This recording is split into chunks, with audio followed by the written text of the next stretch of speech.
निर्णय होतो आणि ती ओरिएंटल बँक ऑफ कॉमर्स या पब्लिक सेक्टर बँकेमध्ये मर्ज होते। आज प्रश्न जो आहे की सर्वसामान्य माणसांनी आपल्या भविष्याची पुंजी म्हणून त्या बँकेमध्ये ठेवलेलं डिपॉझिट अजूनही सुरक्षित आहे की नाही हा प्रश्न त्यांच्या मनामध्ये असणं साहजिक आहे। पब्लिक सेक्टर बँकेवर तिला हा बोजा झेपेल की नाही याचा विचार न करता कुठल्याही ज्या काय कायद्यामधल्या तरतुदी त्याचा अंमल न करता हे रिझर्व्ह बँकेने घेतलेला निर्णय माझ्या मते सरासर चुकीचा आहे। ह्या बँका एकाच दिवसामध्ये अडचणीत आलेल्या नाही, ते काही दिवसापासून होत्या त्यावेळेला त्यांच्यावर आणि एक ओळ सुद्धा कुठे मी वाचली नाही किंवा ऐकली नाही की त्या ठिकाणचे जे कोणी मालक होते, खाजगी मालक होते बँकेचे, त्यांच्यावर कुठल्या प्रकारची कारवाई केल्याचं मी अजून काही वाचलं नाही किंवा ऐकलं नाही आणि म्हणून सभागृहात हा प्रश्न मी विचारतोय। परंतु काही रिझर्व्ह बँकेच्या कार्यपद्धतीचं हितक दर्शन अशा प्रकारे होतं की आज रिझर्व्ह बँक कुठल्या दिशेने चाललेली आहे हा प्रश्न सर्वसामान्यांच्या माणसांच्या मनामध्ये तयार होतोय।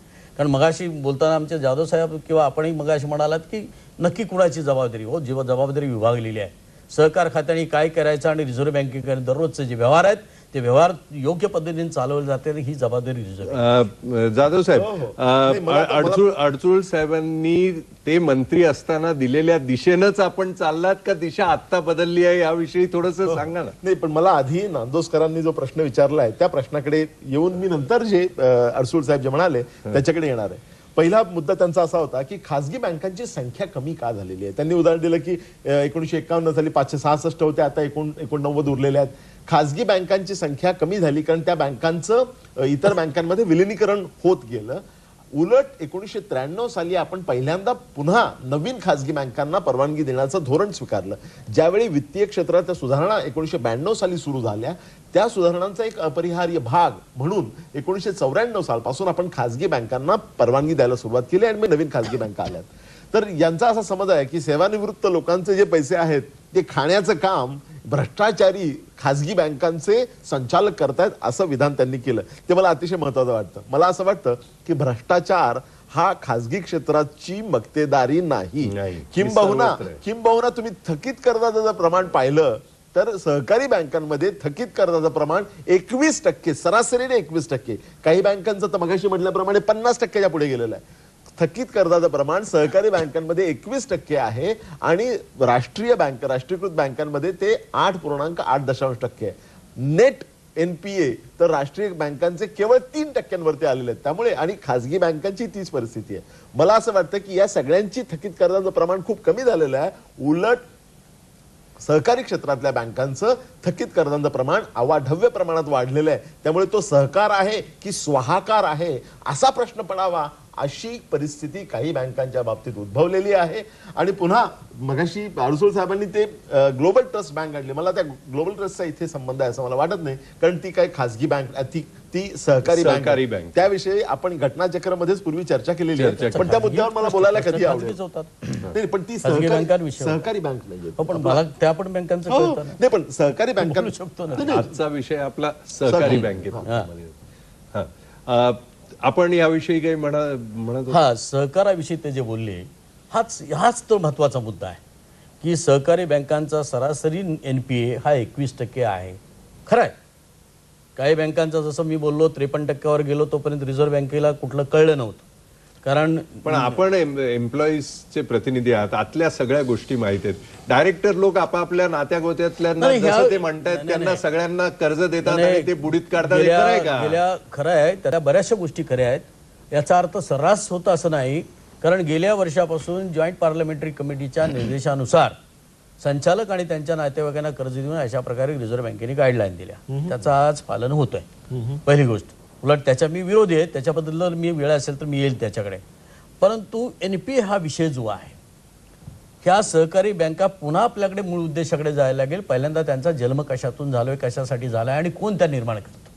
आपण मुंबई शहरामधल्या बँकाकडे जर पाहिलं तर नावानिशी जर पाहिलं तर आपल्याला CKP cooperative bank, Saraswat cooperative bank, Bhandari सहकारी बँक, जावली सहकारी बँक, सातारा ही नावं जी आहेत ह्याच्यामध्ये बरंचसं काय सामावलं आहे। जावळीमधून आलेला माणूस आपल्या लोकांना इथं शहरी भागामध्ये अडचणीत असलेला मदत करता यावी म्हणून त्याची सेल्फ हेल्प म्हणतो ना, मेड इफेक्टिव्ह बाय ऑर्गनायझेशन, अशा उद्देशाने स्थापन झालेल्या बँका आहेत। आज ज्या बँका चांगल्या चालल्या त्यांनी कार्यक्षेत्र वाढवून घेतलं, ब्रँचेस वाढवून घेतल्या, त्यांचं कामकाज चाललेलं आहे। परंतु तरी सुद्धा त्यांचा ग्राहक हा सामान्य माणूस आहे, गोरगरीब माणूस आहे। प्रामुख्याने ग्रामीण भागामध्ये असलेला शेतकरी आहे, शेतमजूर आहे. आणि म्हणून काही वेळा कारण रिझर्व्ह बँकेची हीच धोरणं त्याच्याशी माझं भांडण चालू आहे. इव्हन मी एकटा नाही आहे, माननीय शरद पवार त्याच्यामध्ये आहेत, सहकारी चळवळीमध्ये काम करणारे चांगले चांगले नेते मंडळी आहेत की 180 दिवसावरून 90 दिवसावर आणलेलं NPA धोरण. आमचं म्हणणं आहे तो 180 दिवस वास्तविक 1992 सालापर्यंत हा NPA प्रकारच नव्हता. खऱ्या अर्थाने बँकिंग म्हटल्यानंतर मी स्वतः एक आपल्याला कळतं म्हणून माझा उद्देश आहे की रिअल असेट आणि रिअल लायबिलिटीज ह्या पहिल्या दिवसापासून बँक निर्माण झाली की त्या दिवसापासून काही बँकिंग उद्योग चालू त्या दिवसापासूनच लागला पाहिजे. 1 महिन्याचा सुद्धा हप्ता थकता कामा नये. या मताशी मी सहमत होतो की आहे. परंतु 92 सालापर्यंत रिझर्व्ह बँकेने कुठल्या अशा प्रकारचे निर्देश दिले नव्हते. 92 सालापासून आलं. आज सवयी करून घेतली सहकारी बँकांनी, ज्या सक्षम होत्या त्या सक्षम राहिल्या, 180 दिवसाचा NPA तत्व पाळायला लागल्या. परंतु पुन्हा निर्णय तो 90 दिवसावर आणल्यामुळे सहकारी बँकांची कामकाजाची पद्धत, ते कुणाला कर्ज देत आहेत, कुणाच्या ठेवी घेत आहेत हे जर पाहिलं, पब्लिक सेक्टर बँकाचा NPA नाही 1,00,000 कोटीहून अधिक गेल्या वर्षी त्यांचा NPA होता. म्हणून वन टाइम सेटलमेंट आम्ही त्यांच्यासाठी आणलं. सेक्युरिटायझेशन ॲक्टच्या माध्यमातून त्यांच्यावर कारवाई करता यावी, कोर्ट अँड कोर्ट कचेऱ्या होऊ नये, आणि म्हणून तो कायदा सेंट्रल गव्हर्नमेंटने आणला. ह्या सगळ्या गोष्टी जर आपण लक्षात गेले त्याचा फायदा आज नॅशनलाइज बँकांना मिळतोय. आणि त्याला संरक्षण देणारे आमचं सरकार तिथं केंद्रीय सरकार बसलंय. परंतु यांना मदत करणारी एक उदाहरण द्यावं की सहकारी बँक अडचणीत आली, ती नैसर्गिक कारणामुळे सुद्धा येऊ शकते.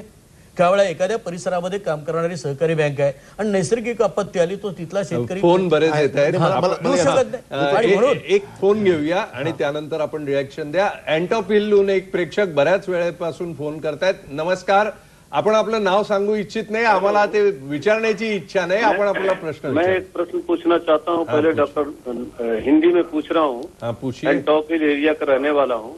डॉक्टर नरेंद्र यादव जी से कि लोग ये जानना चाहते हैं कि रिजर्व बैंक की क्या भूमिका होगी जिनके फंसे हुए हैं. हेलो. हाँ, डॉक्टर नरेंद्र यादव जी. हाँ जी, आप कहिए अपना सवाल. हाँ, मेरी बात सुन लीजिए कि लोग ये चाहते हैं कि जब रिजर्व बैंक का आ गया 5,000 रुपए का कि उसको बंधन लगा दीजिए, 5,000 से मत दीजिए, तो रिजर्व बैंक का कितना भूमिका है और कहाँ तक जिम्मेवारी वो निभाती है. एक प्रश्न ये है आपसे. दूसरा, चेयरमैन साहब से एक प्रश्न है मेरा कि वो प्रश्न, एक आदमी ने एंटॉप हिल एरिया में 3 भाई का झगड़ा होने के बाद अपना घर खोली बेच दिया था आपस में बांटने के लिए. एक उसका अकाउंट, जिसको बेचा उसका अकाउंट ये मराठा बैंक में ही था. उसने बोला यहाँ अकाउंट खोलो, तो तुम्हारा पैसा ट्रांसफर कर दिया. अब वो बेचारा घर भी ले लिया उसने और वो बिल्कुल घर से बाहर है और पैसा निकल नहीं रहा है. दूसरा डिपॉजिट तीनों भाइयों को लेके कहीं डिपॉजिट भर के घर लेना था, तो इधर उधर भाग रहे हैं. 5,000 रुपया उनको मिल सकता है.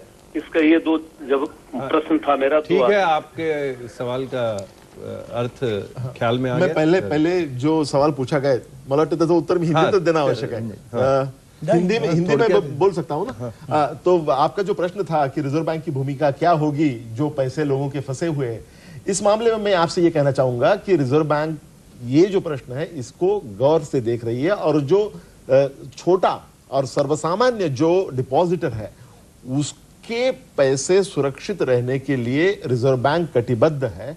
इसीलिए 1,00,000 रुपये तक जो जमा होती है, जो डिपॉजिट होता है, उसका तो पूरा इंश्योरेंस होता है. तो 1,00,000 तक की रकम जो है उसके लिए तो आपको कोई मुसीबत नहीं है. मुसीबत यही होती है कि जब, देखिए बात यह है कि दुनिया की कोई भी बैंक अगर पूरे डिपॉजिटर जाके अपने पैसे वापस लेने की कोशिश करेंगे तो दुनिया की सबसे बड़ी बैंक भी फेल हो जाएगी. बैंक ये विश्वास पर चलती है. जब ऐसे होता है कि पैनिक फैलती है, दहशत फैलती है, घबराहट होती है, और सब लोग जब बैंक की तरफ जाते हैं तो वो बैंक चल नहीं सकती. तो वहां के जो छोटे डिपॉजिटर है उनके संरक्षण के लिए, उनकी जो डिपॉजिट्स है उसके संरक्षण के लिए रिजर्व बैंक ने इंश्योरेंस की योजना की है, और वो हम उसकी निगरानी करते हैं. मगाशी हा जो मुद्दा बनसोड साहेब म्हणाले की तुम्ही एक तरी उदाहरण देऊन दाखवा की सहकारी बँक अडचणीत आली, म्हणजे ग्लोबल ट्रस्ट बँक अडचणीत आली तर लगेच मदत झाली, पण सहकारी बँक एक उदाहरण देऊन दाखवा. मी तुम्हाला आता गेल्या 15 दिवसातलं उदाहरण देतो, म्हणजे जुनं उदाहरण द्यायला नको. 15 दिवसापूर्वी ज्यावेळी पंजाब आणि महाराष्ट्र कोऑपरेटिव्ह बँक या बँकेवरती ज्यावेळी रन आला आणि ज्यावेळी मोठ्या संख्येने ठेवीदार पैसे मागायला लागले, त्यावेळी रिझर्व्ह बँकेचे अधिकारी स्वतः तिथे गेले आणि त्या